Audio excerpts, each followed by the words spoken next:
Bismillahirrahmanirrahim. Assalamualaikum warahmatullahi wabarakatuh. Saudara pemirsa channel terpilih MTA TV dimanapun Anda berada, puji syukur Alhamdulillah senantiasa kita panjatkan kehadirat ilahi Rabbi Allah SWT atas segenap karunia nikmat dan juga rahmatnya untuk kita semua. Di perjumpaan sore hari ini kita jumpa kembali di program unggulan Risalah Tafsir. Dan Alhamdulillah sudah hadir Ustadz Ahmadi yang nanti akan melanjutkan pelajaran sekaligus memberikan pencerahan untuk kita semua di kesempatan sore kali ini. Assalamualaikum warahmatullahi wabarakatuh, Ustadz. Waalaikumsalam warahmatullahi wabarakatuh. Kabar baik dan sehat sore ini saja? Alhamdulillah, insyaallah sehat baik. Alhamdulillah. Dan pemirsa nanti bisa bergabung bersama kami, silahkan di line telepon 02716793.000, SMS ataupun di WA kami persilakan juga nanti di 08112553.000. Segera kita simak pelajaran kita di kesempatan sore kali ini. Silakan Ustaz. Bismillahirrahmanirrahim. Assalamualaikum warahmatullahi wabarakatuh. Innal hamdalillah nahmaduhu wa nasta'inuhu wa nastaghfiruh wa na'udzu billahi min syururi anfusina wa sayyiati a'malina. May yahdihillahu fala mudhillalah wa may yudhlil fala hadiyalah. Asyhadu an la ilaha illallah wahdahu la syarikalah wa asyhadu anna Muhammadan abduhu wa rasuluh.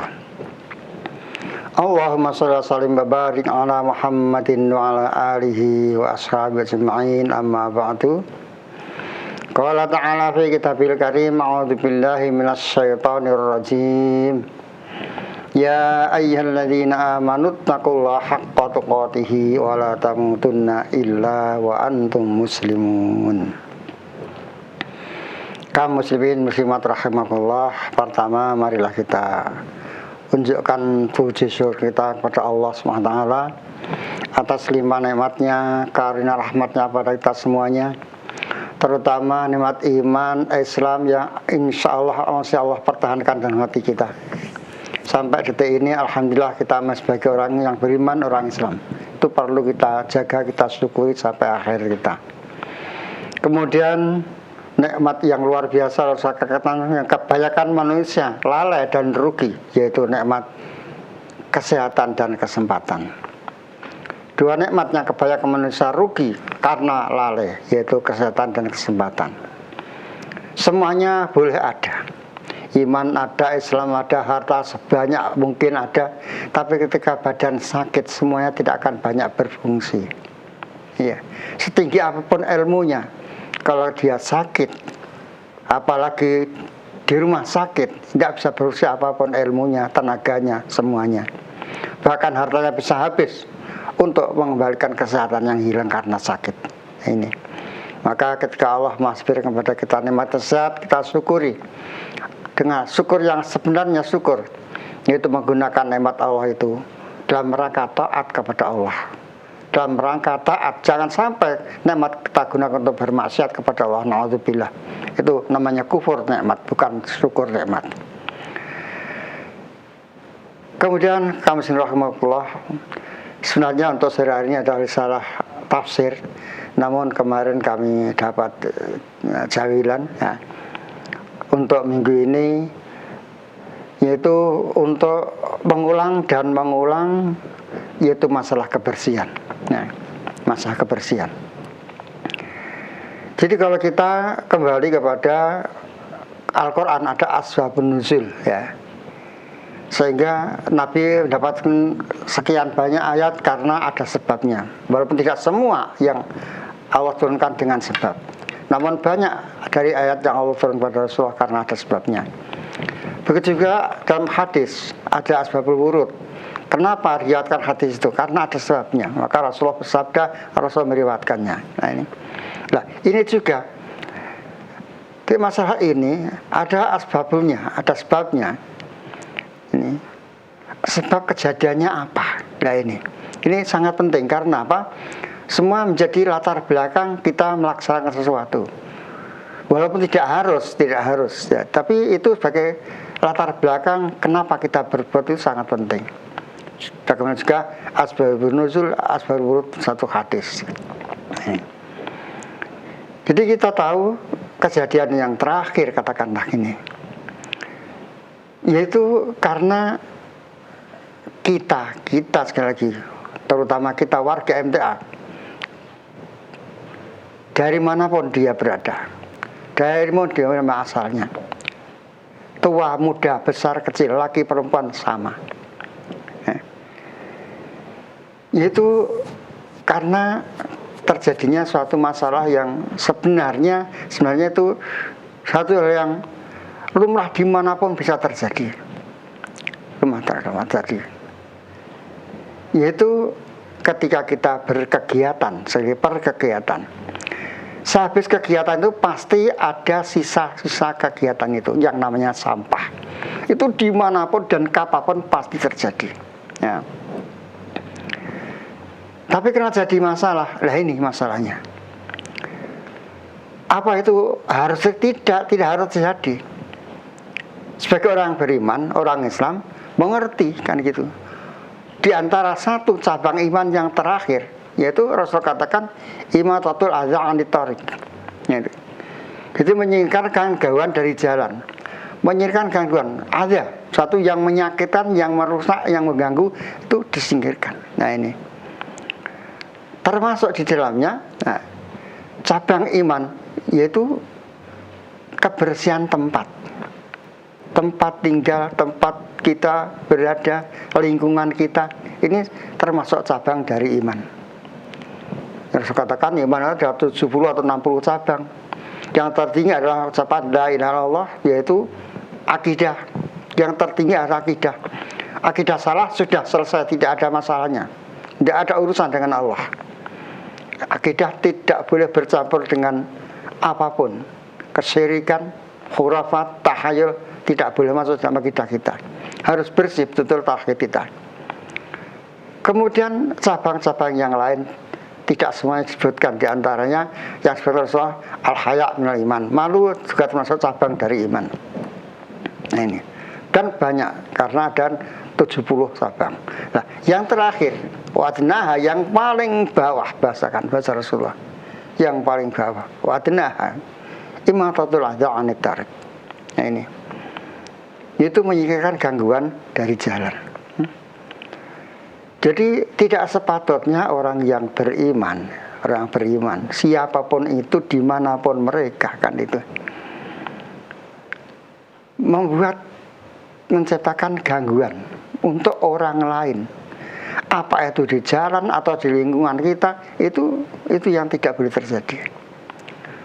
Itulah maka kemudian Al-Ustadz sebagai imam kita, sebagai pimpinan kita, ya itulah menganjurkan supaya hal ini betul-betul dijadikan satu pelajaran untuk semua, bukan untuk warga kota Solo, untuk seluruh cabang olahraga yang ada.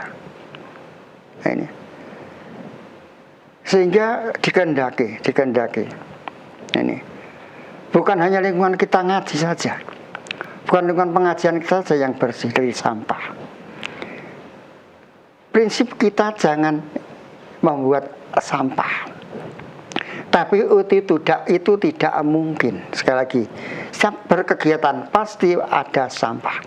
Namun bagaimana kita mengelola sampah itu dari tempat kita mengadakan berkegiatan. Nah ini sejak awal MTA sudah berdiri dulu, sudah diajarkan oleh Ustaz Abdullah Tufail Saputra. Kalau kita berkegiatan kemudian ada sampah, ada cara yang beliau sampaikan pada kita. Kami yang sejak awal ketemu dengan beliau. Kalau kita berkegiatan kemudian membuat sampah dari makanan atau minum apa saja yang kita gunakan, akhirnya menjadi sampah. Pertama, bawa pulang sampah itu, bawa pulang. Kemudian nanti dibuang di tempat sampah yang sudah tersedia. Di pinggir jalan mungkin di mana yang memang ada tempat sampah tersedia. Yang kedua, masukkan tas masing-masing. Ini. Sehingga betul-betul nanti setelah kegiatan itu tidak ada sampah yang tertinggal. Semua masing-masing bawa sampah sendiri-sendiri. Jangan sampai menjaga, kayak bahasa kita, orang lain atau petugas untuk membersihkan sampah. Walaupun memang ada Setiap ada kegiatan pada apa tugas yang bertugas mengurus masalah itu, masalah sampah dan sebagainya. Namun kita sebagai pribadi muslim jangan sampai kita jaga ke orang lain. Kita sendiri yang melakukan itu sebagai praktek daripada apa yang dikatakan Rasul tadi. Ini karena ada yang mengganggu, itu bukan hanya duri, bukan hanya beling, bukan hanya paku, bukan. Dan tidak hanya di jalan, tidak hanya di jalan. Memang bahasanya imatatul adha, mengganggu di jalan. Ini bukan hanya untuk orang muslim, untuk semuanya. Jadi orang Islam itu tidak boleh membuat gangguan, berbuat yang mengganggu siapapun, dimanapun. Nah ini, itulah maka beliau tekankan supaya kita memulai sekali lagi. Mungkin kita sudah terlanjur lama melupakannya sehingga terjadi hal yang tidak kita inginkan. Nah, kita mulai saat ini, detik ini. Jangan sampai ketika kita berkegiatan meninggalkan sampah. Nyampah pasti itu hal yang tidak bisa tidak. Tapi jangan kita tinggalkan di tempat kita berkegiatan. Termasuk kegiatan di Ahad pagi. Yang orangnya, Masya Allah, ya, betul-betul heterogen. Ya. Ada yang paham, ada yang belum, orang dari kota, dari desa, dekat, jauh, dan semuanya. Anak kecil, orang tua, ini.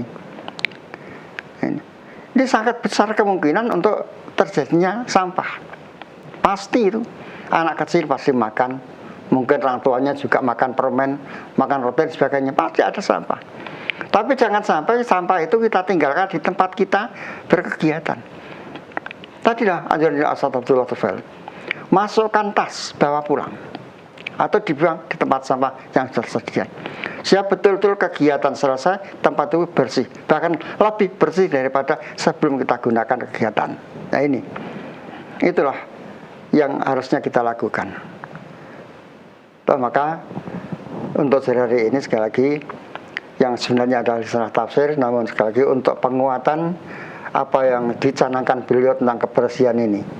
Tentang kebersihan, terutama kebersihan kita bertempat dimanapun ini. Bertempat. Kalau kita kembangkan, kemudian kita kembangkan sekali lagi. Asbabul wurudnya, penunjuknya bukan itu, tapi kita kembangkan. Bukan hanya kebersihan zahir. Kebersihan zahir itu ya kebersihan badan, tempat tinggal, lingkungan, itu kebersihan zahir. Tapi kebersihan batin juga harus kita jaga. Akidah harus bersih, hati harus bersih, harus bersih. Jangan sampai hatinya kotor dan sakit. Karena hati yang kotor, yang sakit, apapun yang dilakukan akan mewujudkan sesuatu yang tidak baik pasti. Rasulullah katakan, inna fil jasadi mudghah. Dalam tubuh kita ada segumpal daging.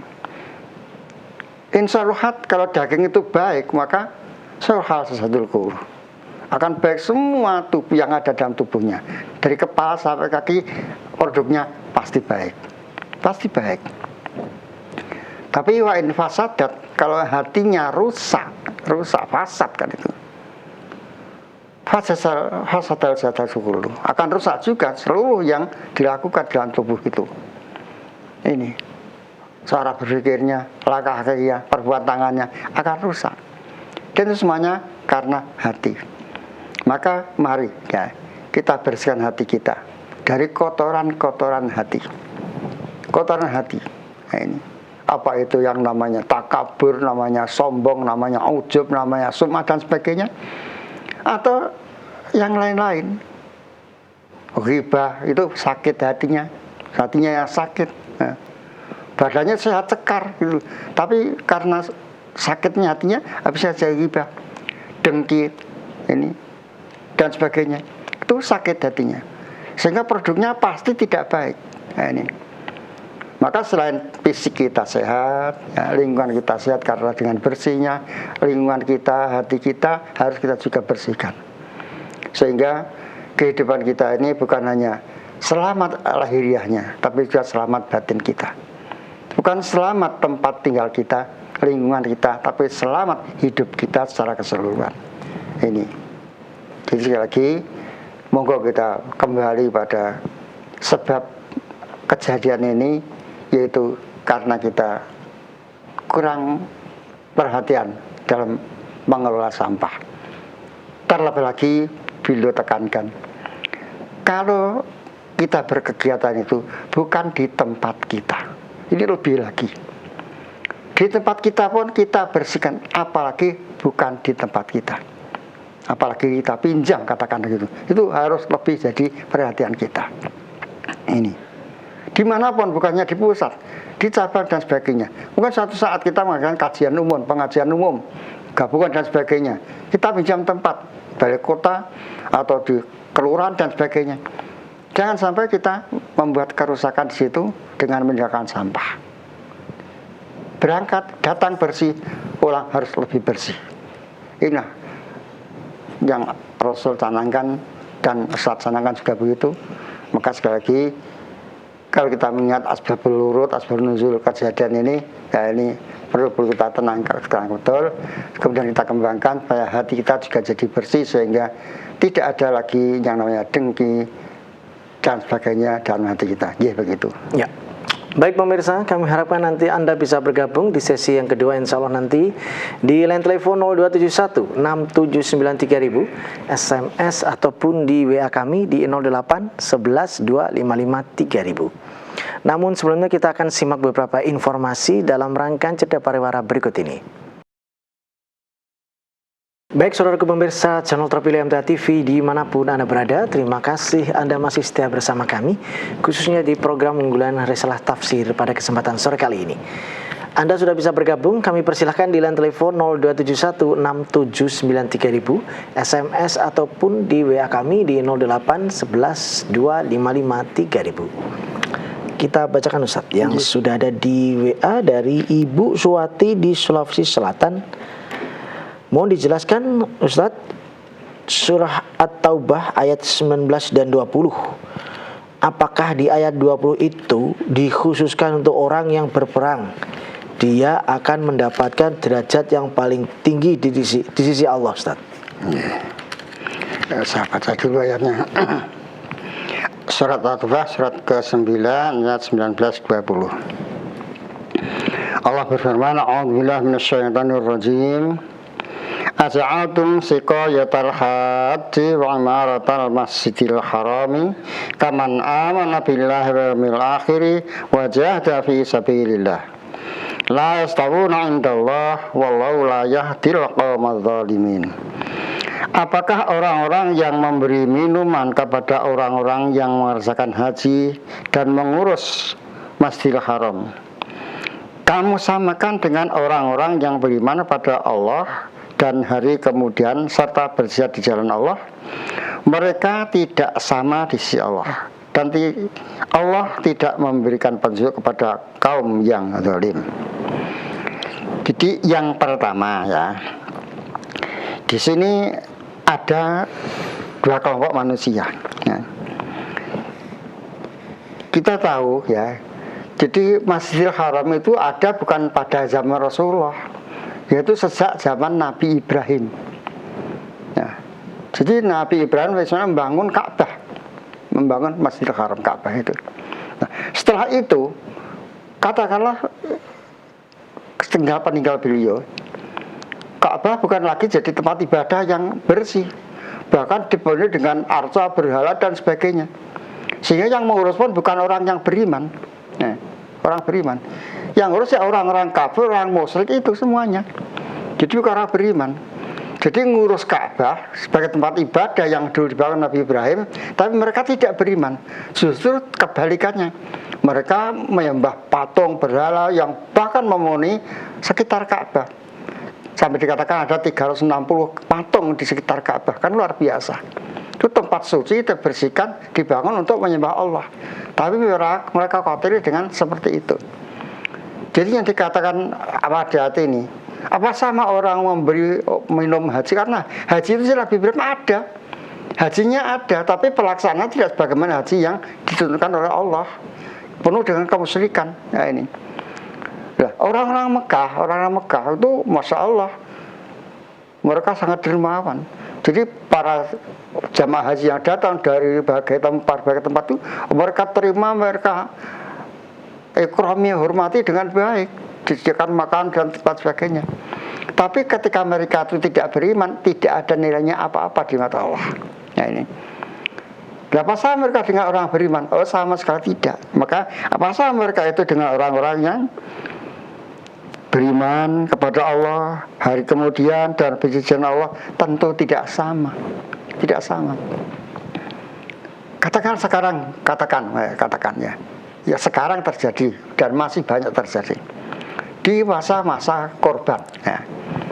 Ada orang yang sholat pun tidak pernah, tapi karena dia kaya, datang ke tempat penyembelihan korban lembu yang sangat besar, paling besar dari lembu yang ada di tempat penampungan korban. Tapi dia tidak sholat. Ya KTP-nya Islam memang. Ya karena kaya dia berkorban. Mungkin dengan harapan dengan korban akan nganteng-nganteng dosanya mungkin. Nah ini.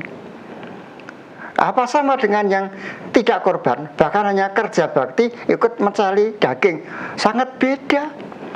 Mereka melaksanakan amanah umat, ngurusi korban. Nilai sangat besar walaupun tidak berkorban karena tidak punya. Tidak punya untuk berkorban, tapi mereka sebagai panitia korban. Ini motong-motong daging, motong-motong tulang, menyembelih dan sebagainya. Itu luar biasa nilainya. Mereka melaksanakan amanah saudara kita yang berkorban. Ini Masya Allah, nilainya luar biasa besar. Tidak korban memang. Sedang yang korban tadi tidak punya iman. Tidak punya iman. Tidak ada nilainya apa-apa. Nah ini perbandingannya. Jadi mereka walaupun ngurus jamaah haji setiap tahun luar biasa dengan segala yang mereka miliki, tapi karena mereka tidak punya iman, maka tidak ada nilai apa-apa di mata Allah. Nah ini. Kemudian pada ayat yang ke-20-nya, alladzina amanu wa hajaru wa jahadu fi sabilillah bi amwalihim anfusihim. Dibaca komplit saja sudah jelasan. Yaitu orang-orang yang hajaru, yang beriman. Pertama, alladzina amanu, beriman, iman tadi, punya iman. Kemudian wahajaru, berhijrah. Berhijrah secara zahir. Kalau dulu dari Mekah ke Madinah, dari Mekah ke Taif dan sebagainya. Kalau dari kemusyrikan kepada Islam, pada Islam, dari kafiran pada Islam, hijrah akidah. Ini akhirnya jadi orang yang beriman. Kemudian wajahatu fi sabilillah bi amwalihim wa anfusihim. Berjihad, bersungguh-sungguh dalam melakukan Islam, baik dengan hartanya, dengan dirinya, dikorbankan untuk melaksanakan akidahnya Islam ini. Ini. Jadi 3 orang inilah yang Allah katakan iman, kemudian hijrah, kemudian jihad di jalan Allah, baik dengan harta maupun dirinya. Allah katakan a'adhamu darajatan indallah. Mereka itu Allah tinggikan tinggi derajatnya di sisi Allah. Nah ini. Mereka adalah orang yang beruntung, berbahagia dunia dan akhirat. Ini. Mungkin sekali lagi, mungkin ya, secara zahir mereka tidak sebagaimana yang tadi katakan. Kaya tidak, pandai tidak dan sebagainya. Tapi mereka melaksanakan yang Allah perintahkan.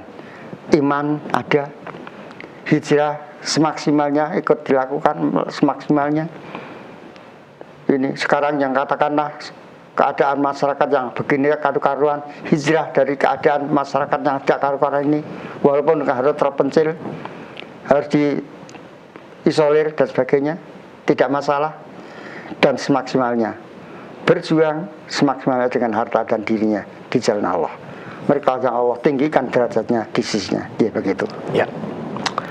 Kita lanjutkan Ustaz yang masih ada di WA. Kali ini dari Bu Suliani di Tulaan, Pacitan, Bali.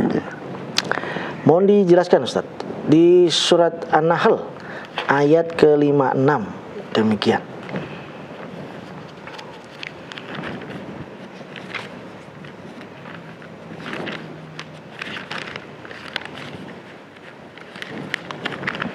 Surat An-Nahl ayat 56. Ya.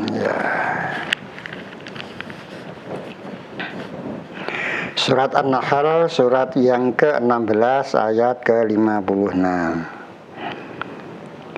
Allah berfirman, wa yaj'aluna lima la ya'lamuna nasiban mimma razaqnahum tallahi latus'alunna amma kuntum taftarun. Ini. Yang artinya, dan mereka sediakan untuk berhala-berhala yang mereka tiada mengetahui kekuasaannya satu bagian dari rezeki yang telah kami berikan kepada mereka. Demi Allah, sungguhnya kamu akan ditanyai tentang apa yang telah kamu ada-adakan. Sekali lagi, sekarang ini sejak dulu sampai sekarang. Jadi banyak orang yang jangankan hanya Rp1, Rp2, mengorbankan segalanya untuk berbuat syirik. Nah, ini. Jadi biayanya untuk orang beriman dan orang kafir itu mahal orang kafir. Iya. Jadi orang untuk berbuat syirik itu kadang biayanya lebih mahal daripada yang beriman. Kita datang ke masjid, sholat berjamaah dan sebagainya, berapa biayanya? Mudah. Tapi untuk upacara-upacara mereka yang luar biasa itu, dengan segala pengorbanannya, itu mahal. Tapi itu semua sia-sia. Sia-sia. Tidak ada nilai sama sekali mata Allah. Nah, ini. Apalagi dengan mereka tadi memuji-muji, memuja-muja berhala yang sebenarnya mereka tahu sebenarnya. Mereka tahu. Itu batu. Mereka buat sendiri bahkan. Mereka buat sendiri. Ya sebagaimana bapaknya Nabi Ibrahim, Azar, itu berhala dibuat sendiri, bahkan sebagian ada yang dijual, tapi ada juga yang dimintai sesuatu. Ini kan sesuatu yang tidak masuk akal sama sekali, tapi itu mereka lakukan. Dan itu sampai sekarang pun ada, bukan tidak ada, tidak ada. Nah, ini ada. Jadi batu mereka buat sendiri dengan bentuk-bentuk sesuatu yang mereka anggap mungkin jadi mengerikan. Nah, ini. Kemudian ditakuti, nah ini dibuat sendiri, ditakuti sendiri, dipuja sendiri, diberi makanan, bahkan batu diberi makanan, nah ini suatu kesia-siaan. Nah, di perbuatan sia-sia yang mereka adakan tidak ada nilai di hadapan Allah. Maka di sini Allah katakan apa yang telah mereka adakan itu sama sekali tidak ada sama sekali yang Allah berikan pada mereka nanti. Ya begitu. Ya. Baik pemirsa, kami persilahkan yang ada di line telepon masih terbuka di 0271 679 3000. Baik, masih kita lanjutkan Ustadz yang ada di lewat WA ya Ustadz ya. Ini dari Bapak Jamil di Magelang Ustadz. Mohon pencerahannya Ustadz, di tempat saya sehabis sholat wajib itu zikir bareng-bareng. Saya juga zikir tetapi tidak mengikuti imam. Dan selesai zikir saya bangkit untuk sholat Ba'diyah.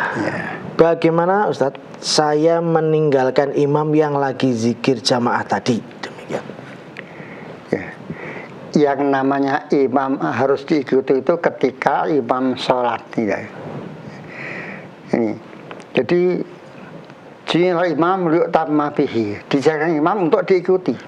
Nah, imam apa? Imam sholat, bukan imam zikir kan gitu. Jadi ketika sholat, apa yang dilakukan imam diikuti. Kalau salah diingatkan. Ini, diingatkan.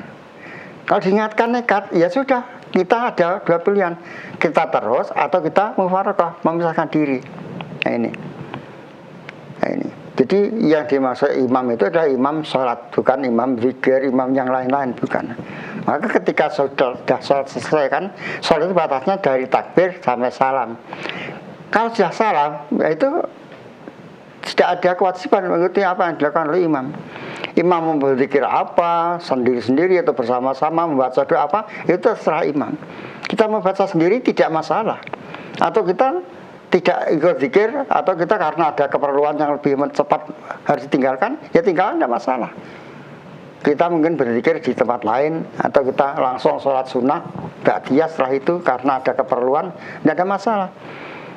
Jadi zikir sejak sholat itu memang sangat besar nilainya.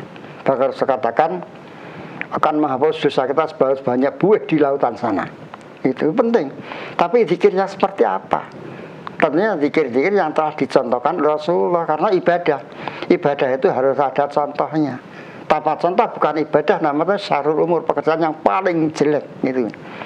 Nah, yang ngerti tentang ibadah itu adalah Rasulullah, bukan siapa-siapa. Itulah maka kalau orang beramal tanpa mengikut contoh Rasulullah yang namanya ibadah, itu pasti raddun, ditolak. Itulah maka sikap saudara sudah benar. Jadi kalau memang kita tahu bahwa apa yang dilakukan imam tidak sesuai dengan contoh Rasulullah, yang kita tinggalkan, atau kita zikir sendiri, tidak ada masalah. Ya begitu. Ya. Masih ada kesempatan satu lagi, Ustaz? Ya. Dari Ibu Atun di Banyumas. Ya. Apakah seorang pengantin boleh melakukan sholat jamak qashar? Karena biasanya pengantin itu kan didandani, jadi ribet untuk membuka dandanan tersebut, susah, dan kebanyakan pengantin itu jarang melaksanakan sholat duhur dan asar sekali. Bolehkah pengantin melakukan jamak qashar karena ada udzur tersebut, Ustadz? Saya belum pernah membaca kebolehan sholat jamak qashar karena jadi temanten, itu belum pernah ada. Ya. Jadi mengutamakan hiasan apa sholatnya kan begitu. Nah kalau kita tahu tadi akan jam mendekati waktu sholat, ya sebelum berdandan wudhu dulu, tidak ada masalah. Tidak ada masalah. Ini. Jadi berwudu dulu baru berdandan. Pakai dandanan sholat tidak sah saja selama aurat tetap ditutup, tempatnya memenuhi syarat, menghadap bebas sebagainya. Jadi syarat sholat dilakukan boleh kan gitu. Walaupun tadi mungkin harus berpakai pupur, pakai pipa dan sebagainya, tidak ada masalah. Tapi jangan sampai kita meninggalkan sholat karena kita jadi temanten, karena berdandan, jangan. Sehingga tidak ada, saya belum pernah membaca sekali lagi sebab yang membolehkan kita sholat jamak qashar apalagi kan gitu. Karena tadi kegiatan seperti tadi, karena jadi temanten dan sebagainya. Karena memang dulu mungkin saya kan zaman Rasul tidak ada kegiatan seperti kita. Teman-teman kita di sini dihiasi macam-macam seperti itu, sehingga ya sudah tidak karu-karuan ini. Nah sederhana saja umat Islam, kalau orang Islam jadi teman-teman itu sederhana saja, tidak ada masalah. Jadi waktu sholat datang ya sholat tidak masalah. Tapi karena pakai adat yang macam-macam itu akhirnya dandanannya sudah mengerikan. Nah ini sehingga mau sholat juga ribet kan begitu. Nanti kalau wudhu dandannya hilang, dandan lagi berapa biayanya dan sebagainya, bukan hanya ribuan, mungkin bisa jutaan atau begitu. Nah ini akhirnya sholatnya dikorbankan hanya karena ketika jadi teman-teman. Nah ini sangat tidak dikehendakinya seperti itu. Ya begitu. Ya. Baik Ustaz, sekiranya sudah di penghujung perjumpaan kali ini, ada yang bisa disampaikan sebagai nasihat, silahkan Ustaz. Ya. Jadi kami rahmatullah, sekali lagi kami ingatkan di dalam hidup kebersamaan ini, sekali lagi ya, Islam tidak bisa dilakukan tanpa ada unsur kebersamaan. Nah ini bagaimana juga pada hari Senin yang lalu sudah kita bahas dan sudah berkali-kali juga dibahas. Jadi ada perintah dari Allah, ati Allah wa ati Rasul wa ulil amri minkum. Ya. Taati Allah, Rasul dan ulil amri di antara kamu. Ulil amri minkum. Jadi umat Islam itu harus hidup di bawah kepemimpinan seorang pemimpin. Itu wajib. Sejak zaman Rasulullah seperti itu. Tidak pernah umat Islam tidak punya pimpinan, tidak pernah. Rasulullah wafat diganti Khalifah Abu Bakar, diganti Umar, Utsman dan seterusnya. Dan sebegitu seterusnya. Jadi Islam tidak mengenal hidup liar. Nah ini hidup liar. Maka ketika umat Islam ini hidup tidak punya pimpinan liar, ya sudah. Sebanyak apapun, berapa puluh persen pun, mayoritas katakanlah, tapi kan tidak punya pimpinan, akhirnya nafsi sendiri-sendiri, sehingga sering kita dengar diibaratkan ini seikat sapu ini. Itu kalau hanya satu, ya akan mudah untuk dipatahkan. Ini. Tapi kalau diikat, hanya berapa puluh saja, tidak mungkin kita bisa mematahkan. Nah ini. Juga kebersamaan ini. Nah, kebersamaan ini. Walaupun mungkin tidak, katakanlah, jangankan mayoritas. Minoritas pun sangat minoritas. Tapi ketika dalam kebersamaan, banyak hal yang bisa kita lakukan dan tidak mudah untuk kita dilemahkan. Nah ini, maka mari kita jaga terus kebersamaan ini. Dan sekali lagi, kebersamaan tanpa ada ketaatan pada pimpinan itu bukan kebersamaan. Jangankan kita manusia, makhluk yang lain begitu. Semua seperti itu. Kita lihat makhluk-makhluk yang lain yang Allah ciptakan. Mereka juga punya pimpinan yang mereka pilih, mungkin kan begitu. Sehingga mereka juga keteraturan ada keteraturan.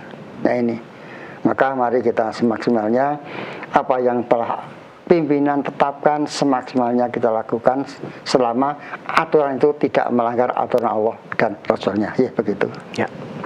Bagus, Ustaz, kami sampaikan terima kasih atas pelajaran dan tausiahnya di kesempatan sore ini. Kita nantikan pelajaran berikutnya, insyaallah. Assalamualaikum warahmatullahi wabarakatuh, Ustaz. Waalaikumsalam warahmatullahi wabarakatuh. Baik, saudaraku pemirsa channel terpilih MTA TV dimanapun Anda berada, demikian tadi telah kita simak dan ikuti bersama program unggulan Risalah Tafsir sore hari ini. Kita jumpa kembali di kesempatan mendatang. Saya Tamel Fatoni pamit undur. Alhamdulillahirabbil alamin. Subhanakallahumma wa bihamdika asyhadu an la ilaha illa anta astaghfiruka wa atubu ilaik. Assalamualaikum warahmatullahi wabarakatuh. Baik. Assalamualaikum warahmatullahi wabarakatuh.